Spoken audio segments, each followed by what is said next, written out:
할렐루야. 하나님의 은혜와 사랑하심이 오늘도 저와 여러분 가운데 충만했기를 주님으로 축복합니다. 자, 우리가 계속 반복되는 말씀, 하나님의 나라에 대한 이야기를 상반기 내내 했습니다. 마태복음을 통해서 하나님의 나라에 대한 것들을 예수님의 비유 설교를 통해서 말씀하셨다면, 누가복음은 특별히 하나님의 나라, 천국은 가진 사람들이 어떤 삶을 살아야 하는가, 우리가 예수를 믿는 사람들은 분명히 세상과 구별되어야 되지는 않을까요?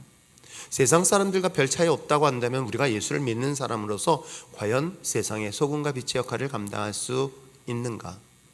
그렇기 때문에 분명 하나님의 나라를 소유한 저와 여러분은 세상 속에 살고는 있지만 세상 속에서 거룩하다, 즉 구별된 삶을 살아내는 것은 마땅한 것이다. 그래서 그리스도인으로서 천국을 소유한 자로서의 예수님의 비유를 통해서 누가복음의 이야기를 살펴보고 있습니다. 특별히 우리 누가복음 16장은 우리가 처음 시작했던 것이, 세상에 속한 사람들도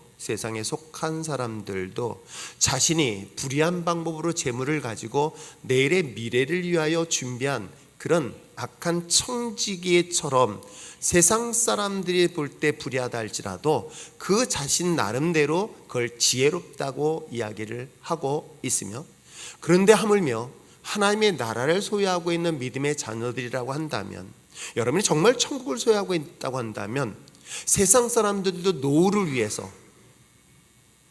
내가 이 회사를 그만두고 내 사업을 끝난 이후에 모든 일을 마치고 난 다음에 노후를 위해서 뭔가 예비하고 준비하는 지혜로움도 있는데, 하물며 하나님을 믿는 사람들은 왜 하나님의 나라를 가지고 있는데도 불구하고 왜 세상 사람들의 지혜로움보다도 못하느냐라는 이야기가 우리가 이 누가복음 16장 1절부터 13절 내용이기도 합니다. 가끔 뉴스에서도 어느 은행원 직원이 몇백억씩, 몇천억씩을 횡령한 사건을 소개하고 있어요. 그리고 그는 정말 어떻게든 돈을 감춰놓고 먼 훗날 내가 몇 년 동안 감옥에 있다 나와도 그 돈 가지고는 충분히 살 수 있다, 이런 불우한 방법으로서 자기의 노후를 준비하는 이야기를 들을 때 성경은 그들에 대해서 이런 불의합니다, 이건 방법이 나쁜 방법이에요, 그런데도 불구하고 내일을 위하여 하는 그 모습은 지혜롭다라고 얘기하는데, 하물며 여러분은 어때요? 여러분의 노후가 아니라 우리는 죽음 이후에 영원한 하나님의 나라를 가지고 있다고 한다면 그 주님의 나라를 위하여 무엇을 준비하고 있습니까? 라는 이야기가 우리가 지난 말씀이기도 합니다. 자, 그러면서 오늘 본문의 말씀을 중간에 건너뛰었어요. 그러니까 14절부터 시작되어지는 말씀으로서 18절까지 내용이 잠깐 중간을 띄었고, 그 다음에 19절부터 오늘 본문의 말씀은 그래서 구체적으로 얘기를 하는 거예요. 천국에 대한 이야기를 하고 있습니다. 하나님의 나라에 대한 실질적인 천국이 어떤 곳이다 라고 이야기를 하고 있는데, 사실은 이 내용의 중간에 중요하게 해석해야 될 내용이 있습니다. 말씀드린 것처럼 불의한 청지기, 악한 청지기, 즉 하나님의 나라에 있어서는 우리가 주신 물질, 재물도 잘 사용하되, 한 가지 분명한 것은 하나님과 재물을 통하여 동시에 섬길 수 없다라고 이야기를 할 때, 이 말을 들었던 것은 물론 제자들에게 말씀하셨어요. 제자들에게 말씀하시면서 제자들에게 너희들도 하나님의 나라를 위하여 이와 같이 가지고 있는 재물, 재능, 이것을 사용해라 라고 이야기를 하고 있어요. 근데 이 말을 듣고 있었던 사람이 제자들만 있었던 것은 아닙니다. 왜? 오늘 14절에 보니까 14절, 바리새인들은 돈을 좋아하는 자들이라 이 모든 것을 듣고 뭐 했다? 비웃었다라고 얘기하고 있는 거예요. 예수님이 하나님을 섬기는 것과 재물을 동시에 섬길 수 없는 것에 대한 이야기를 쭉 하니 그 말을 들었던 이 바리새인들은 그 예수님의 말씀을 들으면서 그야말로 비웃고 있는 장면이 오늘 본문의 이야기이기도 합니다. 무엇 때문에 이들이 비웃었을까? 사실 이런 비웃는 장면을 보면서 15절에 예수께서 이야기를 하지만, 이 비웃는 이 바리새인들을 보면서 중간에 단어가 더 포함되었으니 그래서라는 단어예요.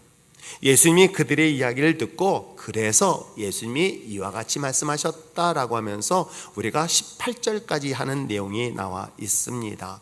왜 이런 내용이 나오는지 아십니까? 당시 2000년 전에 하나님의 축복에 대한 것들을 동시에 이해할 수 있고 또 뿐만 아니라 하나님이 함께하는 것에 대한 증거가 무엇일까? 그것을 소위 말한 표적이라고 이야기를 합니다. 당시 2000년 전에 바리새인들을 중심으로 하여 하나님을 신실하게 섬겼다라고 생각하는 사람들의 특징들 중에 하나는 하나님이 함께하는 자들의 놀라운 표적 중에 하나가 뭐다? 물질의 축복이다라고 이와 같이 생각을 했습니다. 그래서 우리가 성경을 통해서 예수님을 따라듣던 제자들이 병이 걸려 있거나 어려움을 당한 사람들을 보면 뭐라고 질문했는지 아십니까? 이 사람의 죄는 누구의 죄 탓입니까? 라고 어떤 저주에 관련된 질병들 이런 것들은 모두 뭐 때문이다? 죄 때문이다 라고 생각하고 있는 거예요. 그러면 죄가 없이 하나님의 축복받는 사람들은 어떤 사람들이다? 물질의 축복을 받는 사람. 이게 바리새인들이 생각하고 있는 표적의 바로 사고였던 것입니다. 그러기에 예수님께서 이와 같이 물질의 축복받은 사람들에 대해서 물질을 동시에 섬길 수 없다라는 것을 대하여 들었을 때 그것에 비웃었던 것이 바로 그런 배경이 되기도 합니다. 그런데 예수님께서 그 이후에 아주 독특한 말씀을 하세요. 뭐라고 얘기하냐면 너희들이 스스로 의롭다 생각하냐? 왜요? 나는 하나님이 나에게 함께 하셔서 나에게 이와 같이 물질의 축복을 주셨어 라고 생각하고 있는 그들에게 너희들이 스스로 의롭다 생각하느냐? 그런데 놀랍게도 하나님은 너희를 부정한다. 내가 너를 알지 못한다 라는 이야기를 하고 있어요. 그래서 하나님이 보시기에는 너무나 혐오스러워서 구역질이 날 정도의 대상이라고 이야기하는 내용이 이 바로 중간에 있는 내용이다 해요. 참 이 말을 들었던 바리새인들의 입장에서는 충격적일 수밖에 없겠죠. 물론 그들이 신앙적으로 모범이 된 건 맞아요. 신앙적으로 말씀대로 살려고 몸부림쳤고 그 말씀대로 남들보다 모범이 되었던 것 사실이기도 합니다. 주일 성수 열심히 했습니다. 안식일을 철저하게 지켰습니다. 소득의 11조의 예물 또한 철저하게 드렸습니다. 종교적인 행위에 있어서는 어느 것도 부족하지 않았습니다. 또 그거에 따라서 물질까지 축복을 받았으니 당연히 자신들은 하나님의 은혜 속에서 나는 거룩한 사람이라고 생각했던 것. 그래서 오늘 본문에 기록되어 있는 것처럼 스스로 의롭다라고 생각했던 거예요. 그런데 하나님은 그를 혐오스럽다라고 말하는 거예요. 이 이야기를 하는 것에 대해서 이 바리새인들 이야기를 들었던 그들, 즉 율법에 의해서 외식적인 신앙인들에 대해서 너희들 하나님의 나라에 들어갔을 때 어떤 일들이 있느냐라고 이야기를 하고 있는 내용이 이 본문 내용이에요. 사랑하는 성도 여러분, 우리는 천국에 대해서 막연합니다. 가보신 분 손 들지 마십시오. 꼭 가보신 분이라 누구 찾으면 손이 자꾸만 이런 데 많거나 귀 만지거나 머리 만지거나 그러지 마십시오. 그럼 내 순간적으로 갔다 오셨나 저분이? 갔다 왔어요? 네. 그런데 놀랍게도 성경 66권에서요 천국과 지옥에 대하여 아주 세밀하게 디테일하게, 아니 비유로 이야기한 게 아닙니다. 사실적으로 팩트로 설명한 것이 유일하게 이 본문이에요. 그래서 다른 것들은 말씀드린 것처럼 예수님 비유로 말씀하셨습니다. 하나님의 나라에 대한 것도 마태복음을 통해서 비유로 비유 설교를 해드린 거예요. 누가복음에서 하나님의 사람들, 하나님의 천국을 소유한 사람들은 이렇게 살아야 된다는 것들을 실질적으로 비유로 설명을 했어요. 드라크마도 또한 비유였던 거예요. 그런데 놀랍게도 이 본문은 비유라는 단어가 보이지 않았던 거예요. 근데 우리는 일반적으로 이 본문을 거지 나사로와 부자에 대한 비유라고 설명을 했는데, 저도 이 본문을 보면서 계속 제가 비유에 대한 설교를 했는데 그 본문을 보면서 원문을 찾아보고 원문을 뿐만 아니라 영어 성경을 찾아보면서 여기는 비유라는 단어를 찾아보지 못하는, 그렇다면 또 한편으로는 예수님은 누구신가? 하나님이세요. 그렇기 때문에 당신도 천국과 지옥을 직접 보시고 아실 수 있을 만한 분이 누구시다? 물론 2000년 전에 이야기를 들었던 바리새인이나 다른 사람들은 이해할 수 없었으나 우리가 그가 하나님이라는 사실을 알게 되었으니 그 예수님은 이건 실질적인 목격한 이야기, 팩트라는 사실을 먼저 여러분 전제 조건으로 이 본문을 보셔야 할 것입니다. 그러므로 유일하게 천국에 대한 이 이야기, 물론 가끔은 하나님의 나라를 갔다 왔다는 간증하시는 분들이 계세요. 그러나 성경에서 이야기하고 있는 예수님이 이 천국과 지옥에 대한 비유 외에는 그런 참고만 하시지 그것을 복음의 본질이라고 생각하지는 마십시오. 그러므로 오늘 이 시간 여러분들이 먼저 이 시간 정말 중요하게 알아셔야 될 것은 인간은 죽으면 끝이 아니다. 세상 사람들은 인간이 죽으면 끝이라고 생각합니다. 그래서 너무 고통스러우면 스스로 목숨을 끊어서 생을 마감하면 난 더 이상 고통이 없을 거라고 생각을 합니다. 그러나 우리가 믿고 있는 신앙, 우리가 기독교의 신앙의 관점에서는 절대 그것이 끝이 아닙니다. 물론 육체는 흙으로 돌아갑니다. 그러나 그곳에 남아있는 것이 하나 있습니다. 영과 혼이 남아있는 거예요. 그래서 그 영혼은 어디로 가느냐? 천국과 지옥으로 간다는 이야기인 거예요. 물론 그래서 끝이 납니까? 아닙니다. 예수님이 다시 오시는 그 재림의 때에 주님이 이 시간 만약에 지금 오신다면 먼저 죽은 사람이 있을 것이고 지금 살아있는 사람이 있는 거예요. 그 살아있는 사람은 어떻게 변할까요? 영원히 죽지 않는 몸으로 변화가 되는 거예요. 그것이 샘플이 돼서 보여주셨던 분이 누구예요? 예수님이셨던 거예요. 그래서 예수님의 그 흔적을 도마의 손을 통해서 보라, 만져보라고 이야기했던 거예요. 근데 그 몸을 갖고 있어요. 근데 놀랍게도 그 변화된 몸은 엠마오로 가는 제자들 함께 동행했는데 그 예수님의 모습을 못 알아보는 거예요. 그러니까 참 신기한 몸을 가진 건 분명히 맞아요. 그렇듯 우리는 예수님이 오셨을 때 살아있는 사람들은 변화된 몸을 가지고 하나님의 영원한 나라, 그렇지 않은 자들은 무적행이라고 이야기하는 또 다른 지옥에 갈 거예요. 그러므로 우리가 인간의 몸이 죽으면 끝이 아니라 그 이후에는 그 죽음의 순간 주님이 오실 동안에는 우리 영혼은 어디 간다? 천국과 지옥에 가 있을 것이다. 그런데 주님이 다시 오셨을 때는 살아있는 자들은 변화된 몸을 가지고 영원히 죽지 않은 몸을 가지고 하나님의 영원한 나라에 거하는가 하면 그들 중에서는 어디로? 정말 고통 속에 영원히 죽지 않은 몸을 가지고 지옥보다 더한 무적행 속에 고통을 당할 것이다 라는 이야기가 계시록의 이야기를 하고 있고요. 또 하나 이야기하고 있습니다. 그럼 죽은 자들은요? 죽은 자들은 다 살아납니다. 놀라운 일들이 일어날 것이라고 생각하고 있지만 이 사실이 믿어지는 것이 놀랍기도 합니다만 그럼에도 불구하고 예수님은 죽은 자들 가운데 죽은 흙들이 다 살아나서 어떻게 해요? 그 지옥과 천국에 있는 영혼들이 다시 하나 되어서 어디에요? 다시금 하나님 앞에 심판을 쓰는데 하나는 생명의 부활로, 하나는 심판의 부활로. 사도 요한이 이와 같이 정의를 내리고 있습니다. 그래서 그들 중에서는 말씀드린 것처럼 하나님의 영원한 나라 그리고 무적행으로 나누어질 것입니다. 이것이 여러분 죽음 이후에 대한 우리가 기독교 신앙생활하는 사람들이 갖고 있는 이 죽음의 이후에 대한 것들을 머릿속에 분명히 가지시기를 바랍니다. 자, 그러면서 오늘 본문에서 기록되어 있는 것처럼 예수님이 오신 그 부활 이후, 즉 우리가 예수님이 재림하시고 우리에게 부활 이전에 내가 죽고 난 다음에 과연 천국, 지옥, 즉 영혼이 가 있는 천국과 지옥에 대한 이야기, 그것에 대한 이야기를 오늘 본문을 통해 살펴보려 합니다. 특별히 오늘 본문은 천국과 지옥은 반드시 존재하고 있다라는 말씀을 하고 있는 거예요. 이게 여러분 믿어진다면 그 대단한 일이에요. 여러분들은 다 착해서 어떤지 모르겠지만 저는 정말 못됐어요. 그래서 저는 하나님이 되게 불공평하신 분이라고 생각했던 거예요. 아주 옛날에 세상을 볼 때에 왜 불공평하다고 저는 생각했을까? 그때 제가 교회를 안 다녀요? 다녔습니다. 하나님의 불공평한 그 모습을 보면서 제가 얼마나 하나님 앞에 실망하고 낙심했는지 몰라요. 왜요? 누구는 예수를 잘 믿고 있는데 그는 고난과 핍박 속에 어려움을 당하고 있어요. 근데 누구는 예수도 제대로 믿지도 않아. 불의해.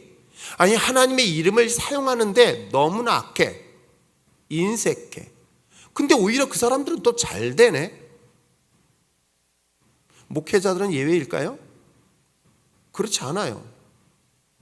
저렇게 악한 일을 하는데도 왜 하나님은 그들은 그냥 내버려 두고 그래도 믿음대로 살려고 몸부림쳐 치는 저 사람들은 정말 왜 어려움을 당하고 고통을 당하고 핍박을 받으면서 힘들게 살까? 그걸 공평하다고 말할 수 있을까요? 저는 어린 나이에 그것이 불공평한 하나님의 모습으로밖에 보이지 않았습니다. 때로는 불의한 사람들까지도 잘 먹고 잘 사는 이 세상 속에 진짜 하나님의 공의와 정의는 있을까? 그게 사춘기 때 제 경험한 거예요. 그리고 그것으로 인하여 심한 낙심, 실망, 좌절, 분노를 느꼈고 결국은 하나님은 불공평한, 아니 하나님은 존재하지 않는구나 라고 부정하여 교회를 떠나기까지 했던 자였습니다. 그랬던 저의 인생 가운데 주님이 찾아오셨고 주님을 만났습니다. 그리고 복음의 은혜를 통해서 구원은, 그리고 더 나아가서 하나님의 영원한 나라를 보게 되었어요. 이 본문과 같이. 그래서 깨달은 게 하나 있어요. 하나님은 공평하신 분이구나. 진짜 하나님은 공평하시다는 사실을 저는 확신하게 됐어요. 왜요? 이 본문의 사건을 보면서. 한번 볼까요? 본문의 내용을 자세히 살펴보려고 합니다. 오늘 성경에 등장하고 있는 거지 나사로, 그의 삶은 어떨까요? 참으로 비참했어요. 거지이면서도 건강하기라도 하면 얼마나 좋을까. 여러분, 거지들은요 상한 음식 먹어도 체하는 사람, 탈나는 사람 못 봤어요. 우리는 조금만 상한 음식 먹으면 탈이 나요. 어저께 식사를 하는데 게장을 조금 먹어보니까 이상한 것 같아. 그래도 하나 먹었어요. 탈날 줄 알았어요. 안 났어요. 저는 하나님의 부하심이 아니라 내가 거진가 생각을 잠깐 했어요. 어젯밤 11시 넘어서 설교를 마무리하면서 내가 거진가? 분명히 속에 이상이 있어야 되는데 라는 생각을 조금 했어요. 거지는요 아무리 상한 음식을 먹어도요, 여러분 어때요? 그 추운 겨울에도요 감기 걸리지도 않아요. 맨발로 다녀도. 참 신기해요. 그런데 오늘 본문에 등장하는 거지는 어때요? 너무너무 고통스러울 정도로 고통에 신음하고 있어요. 왜? 건강의 상태까지 너무나 최악인 상태에서 이런 다닐 정도 아니야 누워서 있을 정도에, 누구는 매일같이 즐겁게 호화스럽게 잔치를 즐기고 있을 때에 그 부자의 음식 쓰레기를 겨우겨우 주워 먹고 있었던 거예요. 그런데 몸이, 성경은 뭐라고 얘기했어요? 그런데도 불구하고 그 몸이 건강하지 못하여 몸이 고름이 나오고 있는 거예요. 피고름이 흐르고 있었던 거예요. 자, 피고름이 흐르니까 뭐예요? 개가 달려와서 그것을 핥어요. 여러분, 그러면 어떡할까요? 여러분이라면 쫓아내지 않을까요? 그런데 그것조차도 할 힘이 없었던 모습을 묘사하고 있는 게 오늘 본문 내용인 거예요. 인간의 눈으로 보면 거지 나사로는 비참하다 못해 참담한 삶을 살았던 인물이기도 합니다. 이런 고통스러운 사람에게 있어서의 마지막 소망은 무엇일까요? 바로 하나님의 나라 천국 아닐까요? 그런데 성경 속에 기록된 이 비참한 삶을 살았던 이 나사로가 천국에 가고 있다. 야, 이것처럼 공평한 일이 어디 있을까? 여러분, 그 생각해 본 적 없죠? 저는 이걸 보면서 세상에서는 이와 같이 피고름을 흘리면서 세상 사람들이 볼 때 손가락질 당하면서 조롱받는 것 같지만 하나님은 그를 천국에서 위로하신다. 그래서 그 생각을 했던 거예요. 옛날에는 내가 인간의 눈으로 보았었을 때에 지금 저 사람이 잘 먹고 잘 살고 심지어는 목사가 돼서 저렇게 신앙생활하는, 예배 시간 빼먹는, 이 자리에 빠져있는, 그러면 어떤 생각이, 이걸 그냥 하지만 하나님의 공평은 지금 인간이 가지고 있는 시간의 관점이 아니라 하나님의 시간의 관점에서 봤었을 때는 반드시 공평하신 하나님의 역사가 이 사건을 통해서 이루어지고 있음을 제가 신앙적으로 철들고 난 다음에 그 다음에 바뀐 게 하나 있어요. 세상에 불의하면서도 악한 사람들이 어떻게 보이는지 아세요? 아무리 그 사람이 최고의 권력의 자리에 있던, 높은 자리의 목회자가 되었던, 어떤 사람이든 그 사람들이 악한 모습, 불의한 모습 보면 어떤 생각이 드는지 아십니까? 옛날엔 분노했던 제 마음속에 불쌍한 마음이 생긴 이유가 바로 이 본문 때문이었던 거예요. 옛날엔 그것 때문에 분노를 했었습니다. 왜 하나님은 저들에 대하여 침묵하시냐라고 외쳤습니다. 그런데 천국과 지옥에 대한 믿음, 확신을 갖고 제 가치관이 바뀌는 순간부터 바뀐 게 하나 있어요. 그들은 불쌍한 거예요. 그렇지 않을까요? 비록 세상에서는 불쌍한 것 같지만 그들은 하나님의 나라에서 위로함을 받는 것, 그건 부러움의 대상이 되는 것. 이게 이 성경에서 우리에게 주는 좋은 메시지이기도 합니다. 자, 그렇다면 오늘 이 본문을 통해서 예수님께서는 구체적으로, 실질적으로 천국을 어떻게 묘사하고 어떻게 소개하고 있을까? 유일하게 여기서 이야기하고 있으니까 여러분들이 꼭 기억하시고요. 내가 먼 훗날 이걸 이렇게 가는구나. 일단 죽음 이후에. 그리고 참고로 여러분 들으시기 바랍니다. 내가 여기 살아 있을 때에 예수 믿으십시오. 내가 아직까지 정신이 온전할 때 예수 믿으십시오. 바로 그것이 나에게는 인생의 마지막 시간이고 기회입니다. 아니 어찌 보면 지금 이 말을 듣는 이 시간이 나의 인생의 마지막 기회일 수 있습니다. 자, 그렇다면 오늘 성경 본문에서 기록되어 있는 것처럼 오늘 이 천국과 지옥 어떻게 설명하고 있을까? 그것은 바로 죽는 순간, 육신의 몸이 죽는 순간 즉시 가는 곳이 어디다? 천국과 지옥이다. 과거에 이 무속적인 신앙을 가진 우리나라 배경 뒤에서는 가끔 여러분도 한 번쯤은 들어봤을 거예요. 구천을 떠도는 영혼들, 그것을 뭐라 그래요? 한이 있어서, 너무나 한이 많아가지고 천국도 지옥도 못 가서 이 구천을 떠들고 있는 영혼들, 그걸 귀신, 그런 이야기들을 한 번쯤은 들어봤을 거예요. 저 역시도 들어봤어요. 그런데 성경은 구천을 떠도는 영혼은 단 하나도 없습니다. 우리는 죽는 즉시 정해진 곳이 있어요. 그럼 천국과 지옥이다. 자, 22절과 23절의 말씀을 한번 읽어보시길 바랍니다. 22절, 23절 읽겠습니다. 시작. 이에 그 거지가 죽어 천사들에게 받들려 아브라함의 품에 들어가고 부자도 죽어 장사되매 그가 음부에서 고통 중에 눈을 들어 멀리 아브라함과 그의 품에 있는 나사로를 보고. 여기서 보십시오.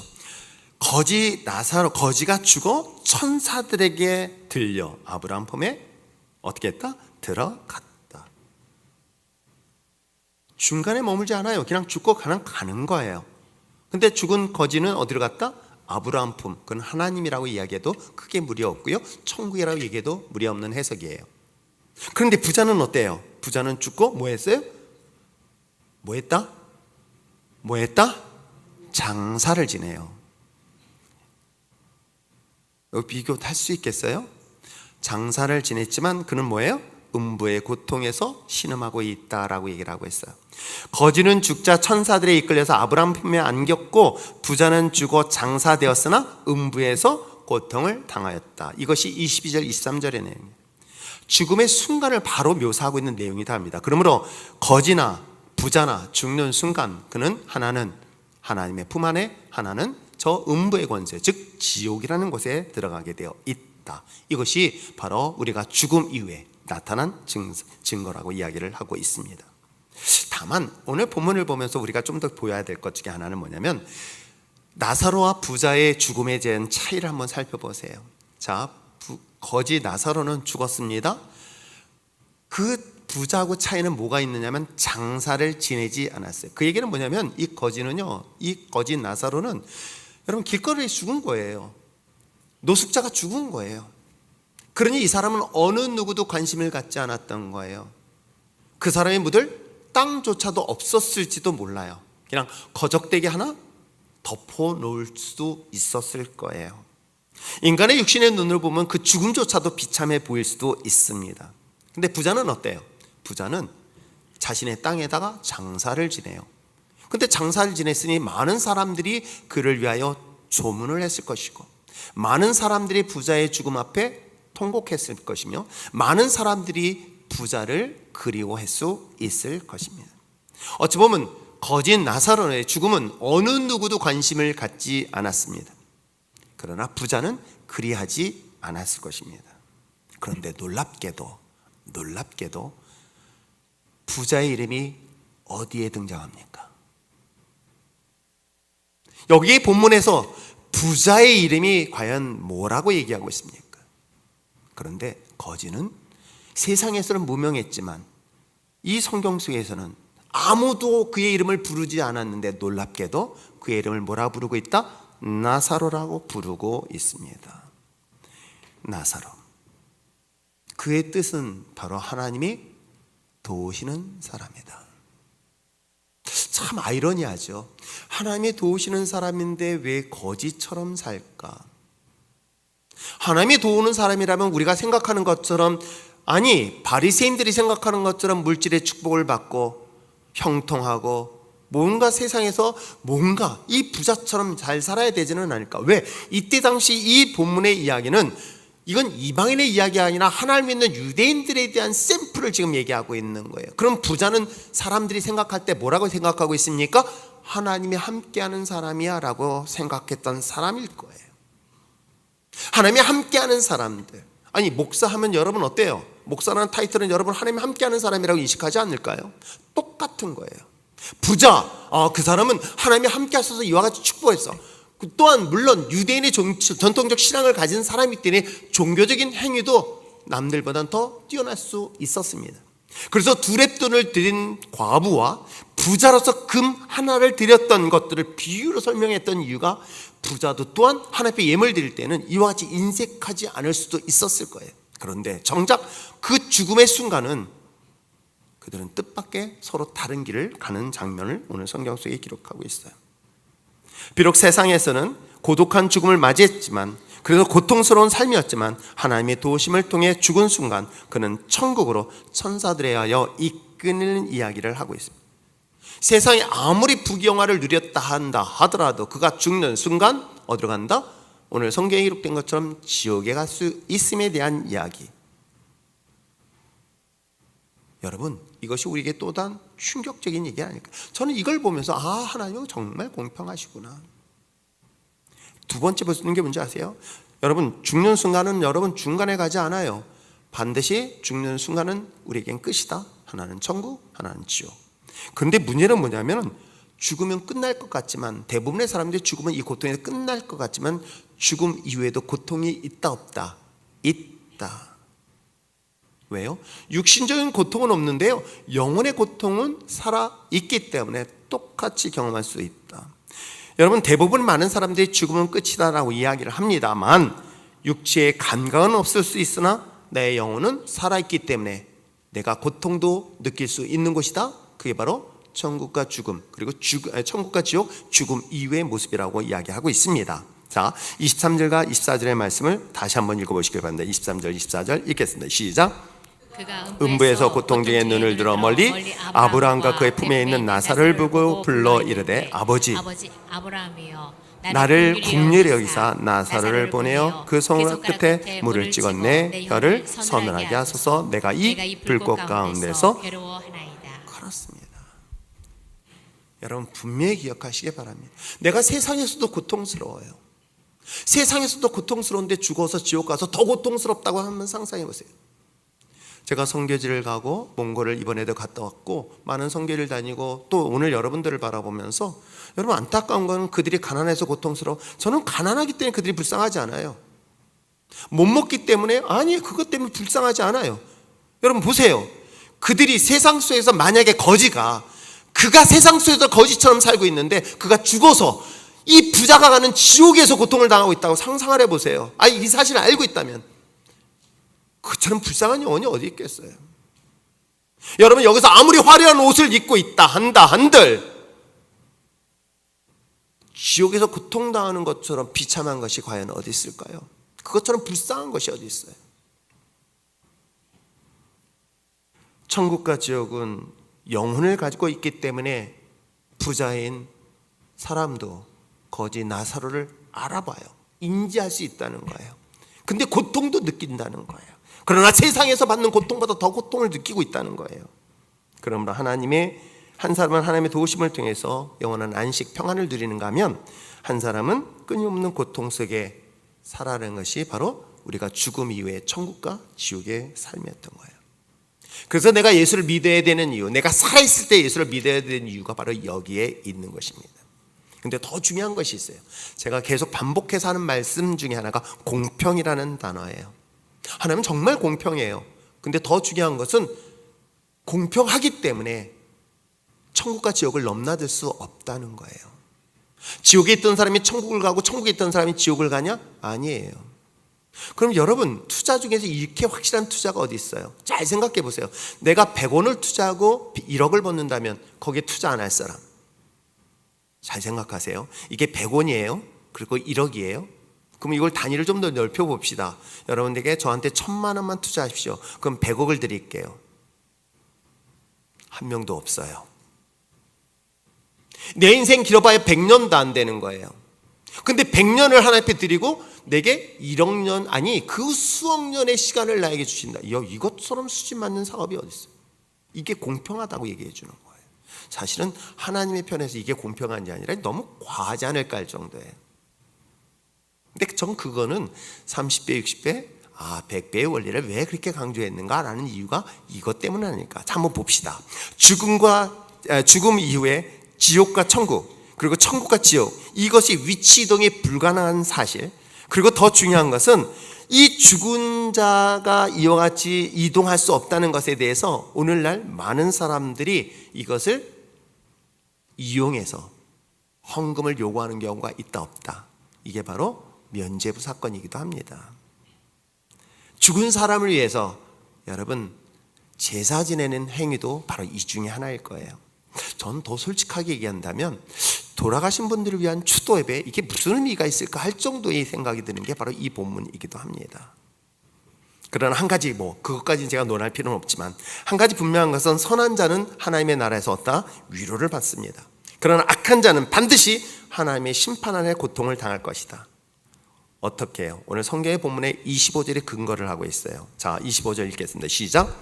아브라함이 이르되 너는 살았을 때에 좋은 것을 받았고 나사로는 고난을 받았으니 이것을 기억하라. 이제 그는 여기서 위로를 받고 너는 괴로움을 받느니라. 지극히 공평하신 거예요. 그렇구나. 우리가 믿음으로 삶을 살아가는 것, 내가 하나님의 믿음으로 삶을 살아가는 것은 어찌 보면 세상의 많은 것들을 포기하고 또 내려놓아야 될 그런 순간들이 수없이 있어요. 때에 따라 내가 안정된 모든 삶을 내려놓고 내가 주님을 위하여 십자가의 죽음의 길을 선택했던 많은 믿음의 선배들의 이야기, 때로는 그것이 억울하고 미련하고 때에 따라서는 이건 공평하지 않을 것 같았어요. 그런데 성경은 분명 25절에 그들의 고난은 하나님의 위로하심이 있지만 세상에 부유롭게 산다, 평안하게 산다, 네 맘대로 산다 하는 사람들에 대해서는 어떻게 한다? 하나님 반드시 심판하신다. 공정하신 하나님에 대한 이야기를 분명히 이야기를 하고 있어요. 그러면서 뭐라고 얘기했어요? 26절 또 한번 읽어보겠습니다. 시작. 그뿐 아니라 너희와 우리 사이에 큰 구덩이가 놓여 있어 여기서 너희에게 건너가고자 하되 갈 수 없고 너희 거기서 우리에게 건너올 수 없게 하였느니라. 아시겠죠? 그러면 여러분, 제가 말씀드린 것처럼 지금 살아있을 때, 아니 지금 이 시간이 왜 중요한지 아시겠어요?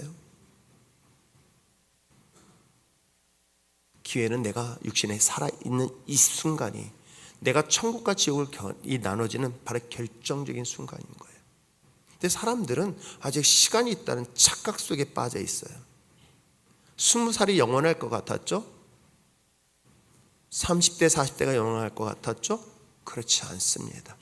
죽음의 순간은 오늘 이 시간 이후에도 올 수 있다면 나는 지금 이 시간 내가 하나님의 구원에 대한 믿음을 어떻게 가질 건가를 당연히 고민해야 되지는 않을까요? 내가 살아있을 때 이것이 나에게는 마지막 기회입니다. 그래서 제가 항상 기억하는 것, 내 마음속에 그런 감동이 되어지면 절대로 뒤로 미루지 말아야 되겠다. 왜요? 하나님의 마음속에 저 사람이 복음을 전해야 되겠는데, 이번 몽골 선교도 사실 그랬던 거예요. 사실 저도 쉬고 싶었어요. 인도네시아 힘들게 갔었으니까 올해는 좀 더 쉬고 놀아야 되겠다. 근데 제 마음속에 또 다른 감동은 그들에게 어떻게 하면 복음을 전할까? 이번에 선교팀들 가서 아시잖아요. 그들이 요구하는 것과 우리가 원하는 것이 다르다는 것. 저는 그곳에서요, 건물 수리해주고 그러고 싶은 생각은 없어요. 그건 그들이 해도 돼요. 아니, 건물 수리 안 해도 그건 불편하지 않아요. 근데 문제는 뭐예요? 저는 복음 전하고 싶었던 거예요. 그들이 예수 믿고 천국 불러내는 거예요. 그거 외에는 그들의 영혼을 구원시킬 수 있는 방법이 없다. 왜냐하면 제가 과거에 그랬었거든요. 용기가 없었어요. 마음속에는 저 사람한테 전해야 된다는 마음속에 감동은 주는데 이게 부끄러웠던 거예요. 아이, 그럼 다음에 하지. 일주일 지났어요. 근데 어느 순간인가 그 사람이 안 보이는 거예요. 왜요? 나중에 알고 봤더니 그 사람이 죽었다는 거예요. 그때 내가 하나님께 회개했던 거예요. 복음은 내 마음속에 줄 때 수치하지 말자. 그것이 마지막 그 사람의 기회일 수 있다. 이것을 얘기하고 있는 거예요. 그러므로 사랑하는 성도 여러분, 우리가 죽으면 반드시 천국과 지옥으로 바로 간다. 그리고 그것은 고통을 똑같이 느낄 수 있다. 중요한 것은 뭐다? 우리가 반드시 내가 믿음의 삶은 하나님의 그 나라는 반드시 공평한 것이기 때문에 내가 그것은 왕래를 할 수 있다 없다? 없다. 이것이 지금 천국과 지옥에 대한 이야기를 하고 있습니다. 자, 그렇다면 여기서 한 가지 궁금한 질문을 던지게 되어져요. 자, 그렇다면 부자도 거지도 천국과 지옥을 가는 근거, 기준은 있어야 될 거 아닐까요? 이 본문만 보고 이 본문에서는 과연 어떤 근거로, 물론 천국은 믿음으로 가는 거야. 그건 우리가 알고 있는 내용. 근데 저는 이 본문만 보십시다. 본문에서는 과연 어떤 기준으로 과연 천국을 가고 지옥을 가고 있을까? 어찌 보면 오늘 내가 이 말씀을 통해서 이 기로에 서 있을 수도 있습니다. 내가 오늘 이 말씀을 통해서 내가 천국을 아니면 내가 지옥을 선택하는 중요한 기로의 순간에 있는 거예요. 그 얘기를 지금 해주고 있다. 그렇다면 어떤 근거로 이야기하고 있을까? 자, 오늘 본문의 내용을 좀 더 살펴보려고 합니다. 자, 27절에 이것을 보고 부자가 이야기를 합니다. 자, 아버지여 구하노니 27절에 나사로를 내 아버지 집에 보내소서라고 이야기를 하고 있어요. 뭐냐면 나사로를 보내서 이 천국과 지옥에 대한 소식을 좀 알려줬으면 좋겠다라고 얘기를 해주는 거예요. 그랬더니 왜 그랬냐? 그랬더니 28절에 한번 읽어보세요. 시작. 내 형제 5이 있으니 그들에게 증언하게 하여 그들로 이 고통받는 것을 오지 않게 하소서. 이해하시겠죠? 이 지옥이 너무 고통스러운 거야. 그러니까는 그래도 천국에 있는 나사로가 가서 너희 아버지가 이 지옥 고통, 아니 네 형제 중에 네 맏형이 이와 같이 지옥이 고통스럽다라는 사실을 알려주는 것이, 그래서 이곳에 오지 말았으면 좋겠다는 것이 이 부자의 간구였던 거예요. 그런데 뭐라고 해요? 29절에 읽어보시기 바랍니다. 아브라함이 이르되 그들에게 모세와 선지자들이 있으니 그들에게 들을지니라. 여기서 모세와 선지자라는 건 어떤 거 얘기하는 줄 아세요? 바로 하나님의 말씀이었던 거예요. 2000년 전 이때 이 당시에 이 말씀은 너희들이 그동안 선지자를 통해서 주셨던 말씀, 그리고 우리가 이야기하고 있는 이 모세, 즉 10계명이잖아요. 우리가 준 율법, 하나님의 말씀, 이 말씀이 그들에게 있기 때문에 그 말씀을 들어도 충분하다고 얘기하는 거예요.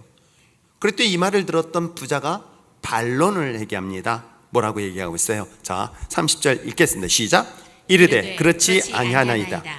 아버지 아브라함이여, 만일 죽은 자에게서 그에게로 가는 자가 있으면 뭐한다? 회개할 것이다. 여러분, 죽은 자 가운데 다시 살아나서 그에게 얘기한다면 지금까지 눈에 보였던, 즉 성경의 말씀과 선지자의 예언들에 대한 이야기들을 듣는 것보다는 효과가 있다 없다? 있다라고 얘기를 하는 거예요.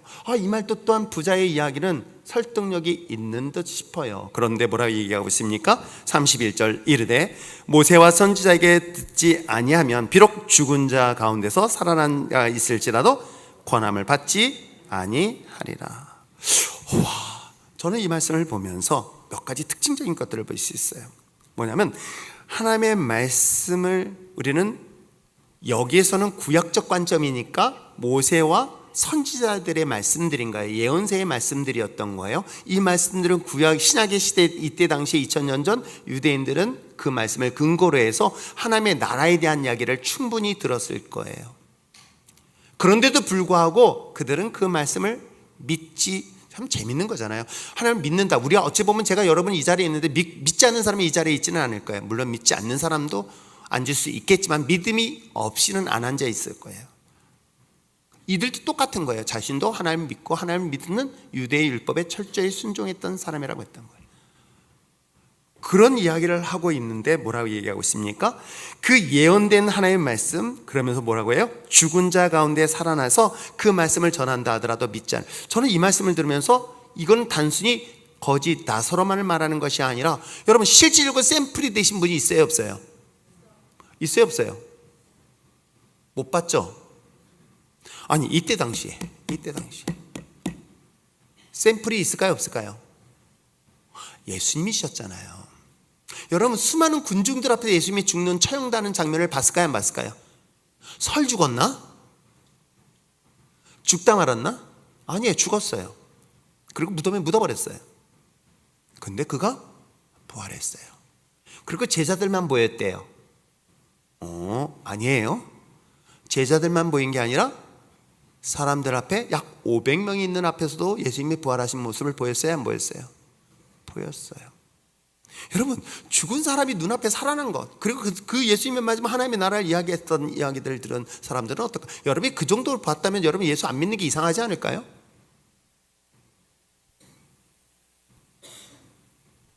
그런데 마가의 다락방에서 모였던 사람은 500명이 아니었어요. 120명 뿐이었어요. 나머지는 약 380명은 도대체 어디 갔을까요?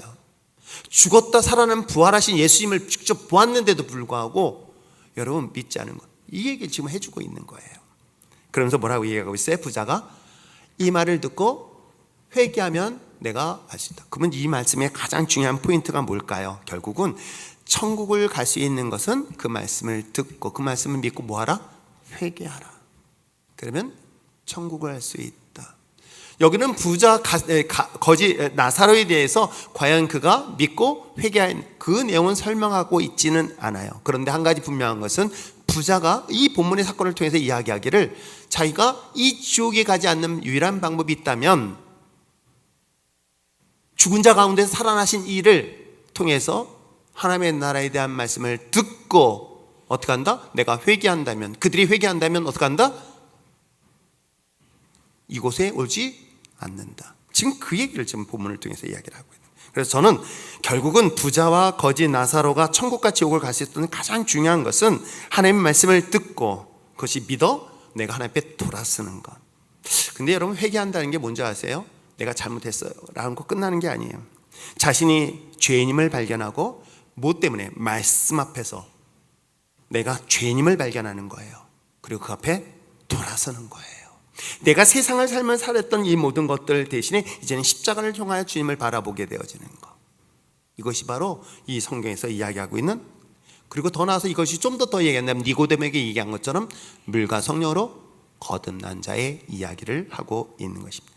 그러한 자들만이 어디에? 하나님 나라에 들어갈 수 있다라고 이야기하고 있는 거예요. 저는 이 말씀을 묵상하면서 이 말씀 속에 또다시 저 자신을 다 살펴본 거예요. 여러분, 제 옥상에 오늘 성경 공부하면서 옥상에 3개의 십자가 있으니까 그게 삼위일체 성부와 성자와 성령이라고 하시는 분이 있다고 하지만 여러분 최소한 율정교회 다니시면 저 3개의 십자가가 뭐야? 라고 한다면 분명히 아셔야 됩니다. 그건 성부, 성자, 성령을 말하는 게 아니에요. 그건 십자가 하나만 있으면 되어요. 그는 바로 골고다 언덕에 3개의 십자가 있었어요. 하나는 우편에, 하나는 좌편에. 그 십자가를 주목하면서 하나는 예수를 보고 또 하나는 나는 어느 십자가일까? 나는 예수님의 오른편에 있는, 그래서 너 훗날 나의 낙원에 함께 있는 그건 구원받는 그런 강도일까? 아니면 예수님을 조롱하며 네가 하나님의 아들이냐? 라고 했던 그런 왼편의 강도일까? 십자가를 보며 주목하고 나를 발견해라는 뜻의 의미의 십자가였던 거예요. 그렇듯 저는 제 십자가를 바라보면서 항상 고백하고 있는 것이 있어요. 내가 십자가 앞에서 나는 구원이 필요한 죄인이다. 누가 뭐래도 하나님의 도움 없이는 십자가 없이는 살 수 없고 구원받을 수 없는 존재라는 사실인 거예요.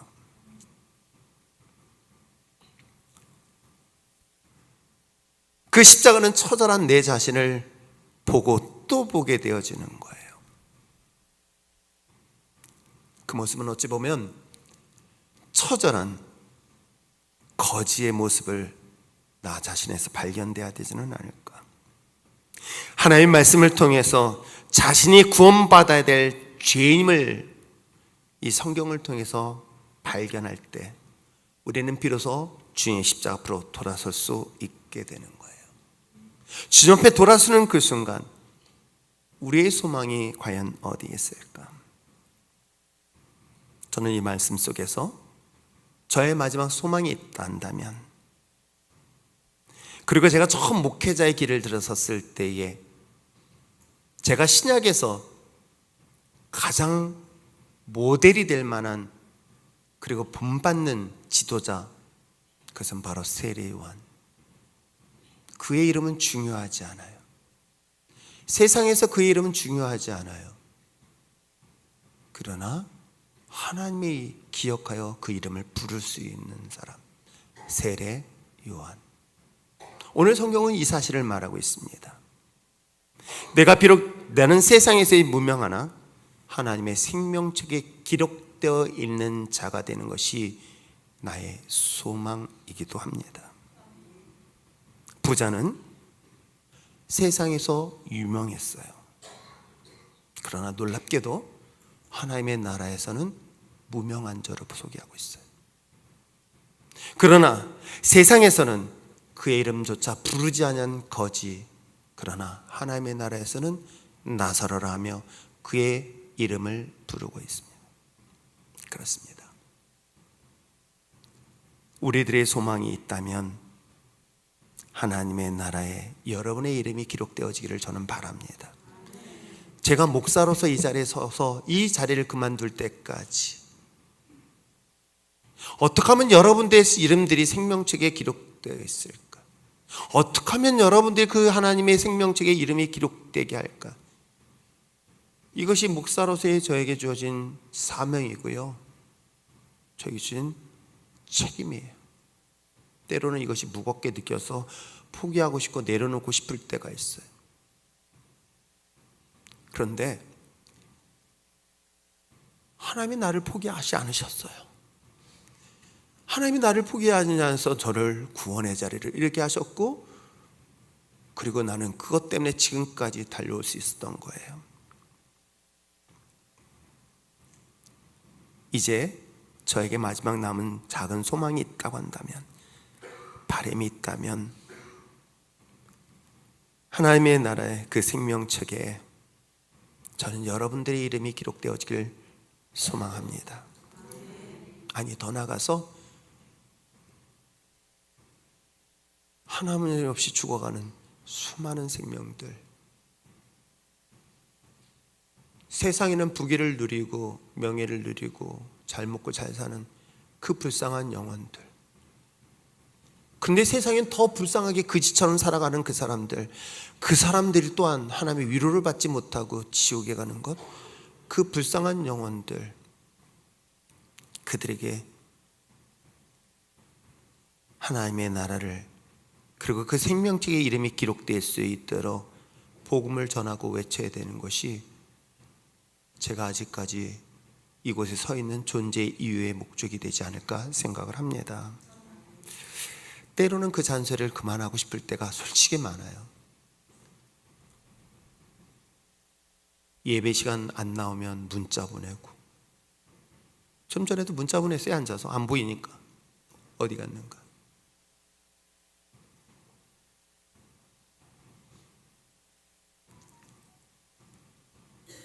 때로는 그지같이 신앙생활하는 저들을 바라보면서 포기하고 안 보고 외면하고 싶지만,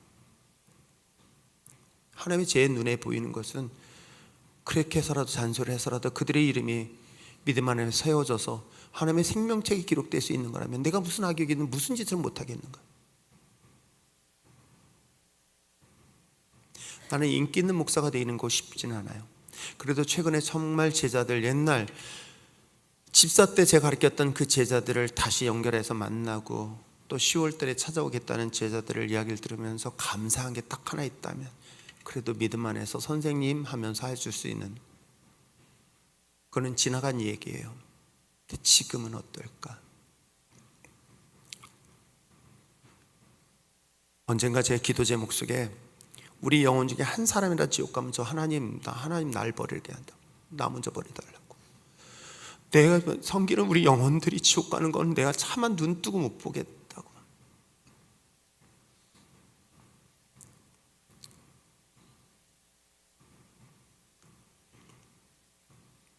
마지막까지 복음을 전하여서 그들에게 생명이 하나님의 생명책에 기록되어진 것이 저의 마지막 기도의 제목이고 소망이라면, 그게 언제까지일지는 전 잘 모르겠어요.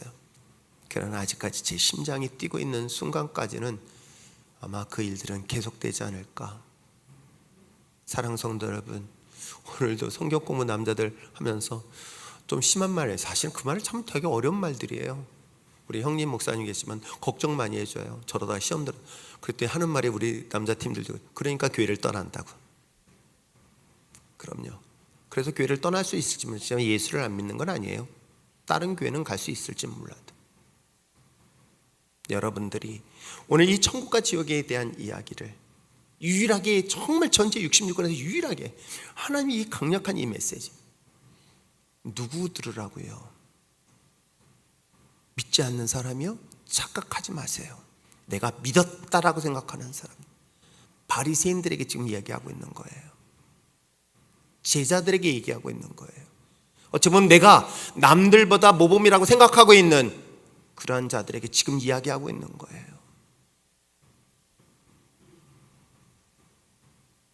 나의 이름이 하나님의 생명책에 기록되어지고 생명책에 기록된 우리들에게 마지막까지 해야 될 사명. 왜요? 오늘 성경은 이야기하고 있잖아요. 남은 자들은 남은 형제들에게 뭐 하라고 해요? 남은 자들이 복음을 전할 것이다. 그 중에 내가 남아있기에 마지막까지 복음을 전할 수 있는 우리 율전의 신앙공동체가 되시길 부탁드립니다. 기도할까요?